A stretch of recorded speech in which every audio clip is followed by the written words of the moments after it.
प्रिय शिव भक्तों, जिस पर देवों के देव महादेव की कृपा हो जाए, भगवान महाकाल की कृपा हो जाए, उसका इस दुनिया की कोई भी शक्ति बाल भी बाका नहीं कर सकती, फिर वो चाहे इंद्र का वज्र ही क्यों ना हो। जय श्री महाकाल। प्रिय शिव भक्तों, उज्जैन महाकाल नगरी में हम एक पवित्र और पुण्यदायी 84 महादेव की यात्रा कर रहे हैं।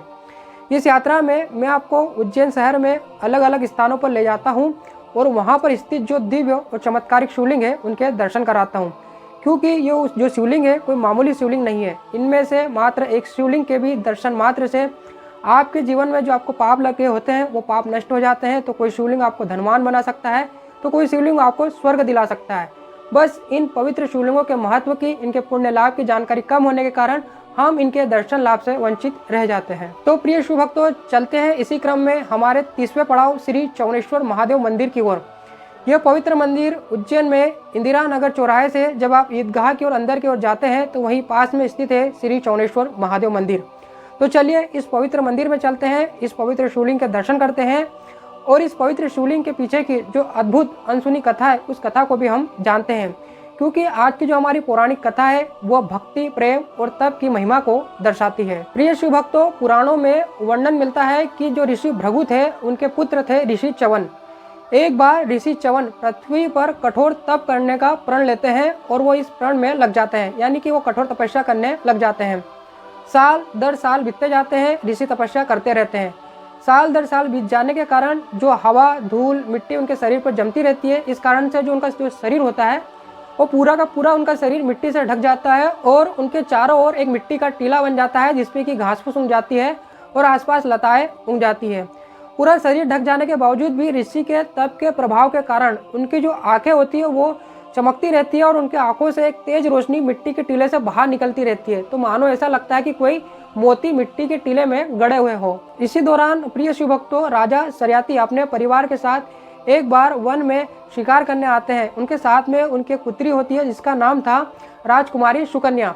जब राजकुमारी सुकन्या शिकार करते हुए इस मिट्टी के टीले के पास आती है और वो ऋषि च्यवन की जो आंखें थी जो कि मोती के समान दिख रही थी, भ्रमवश उन्हें मोती समझ बैठती है और वो उन मोतियों को उस मिट्टी के टीले में से निकालने का एक असफल प्रयास करती है।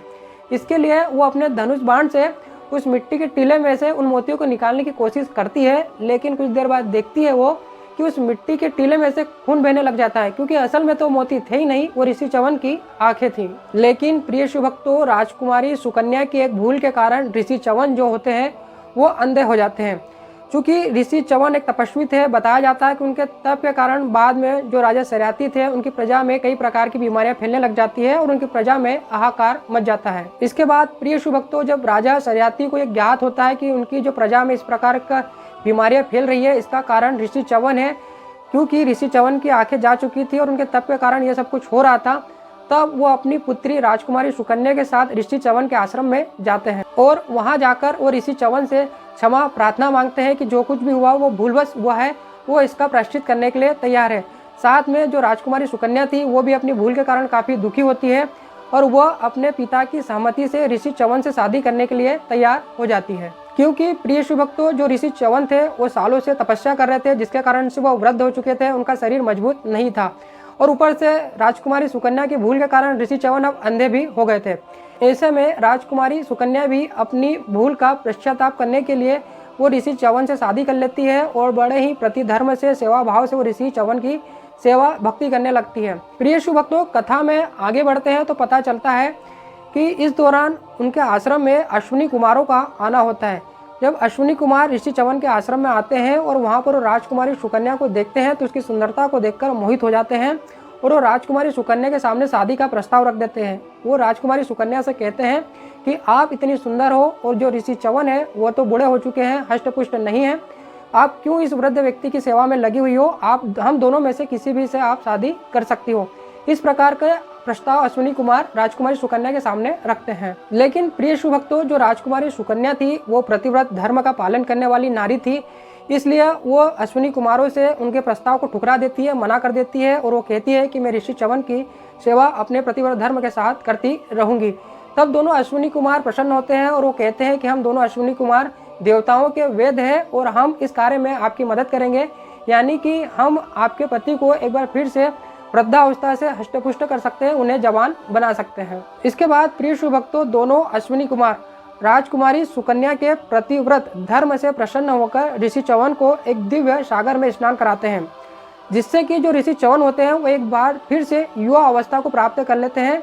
उसके बाद वो ऋषि च्यवन को एक जड़ी बूटियों का मिश्रण भी देते हैं, जिसको खाकर ऋषि च्यवन हष्टपुष्ट हो जाते हैं। इस प्रकार ऋषि च्यवन एक बार फिर से अपनी युवा अवस्था को प्राप्त कर लेते हैं, तो ऋषि च्यवन काफी प्रसन्न होते हैं और वो प्रसन्नता के बदले जो अश्विनी कुमार होते हैं उन्हें अमृत पान पिलाने का वचन देते हैं। वो कहते हैं कि मैं आपको इंद्र की सभा में अमृत का पान कराऊंगा।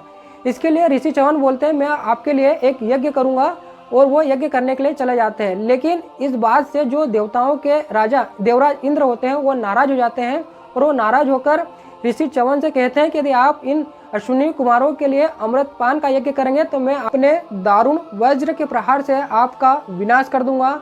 जिससे भयभीत होकर जो ऋषि च्यवन होते हैं वो महाकाल वन में जाते हैं, भगवान महाकाल की शरण में आते हैं और इस दिव्य चमत्कारिक शिवलिंग के पास आकर, जिसके कि प्रिय भक्तों आप दर्शन कर रहे हैं, भगवान महाकाल की स्तुति करने लग जाते हैं, आराधना करने लग जाते हैं।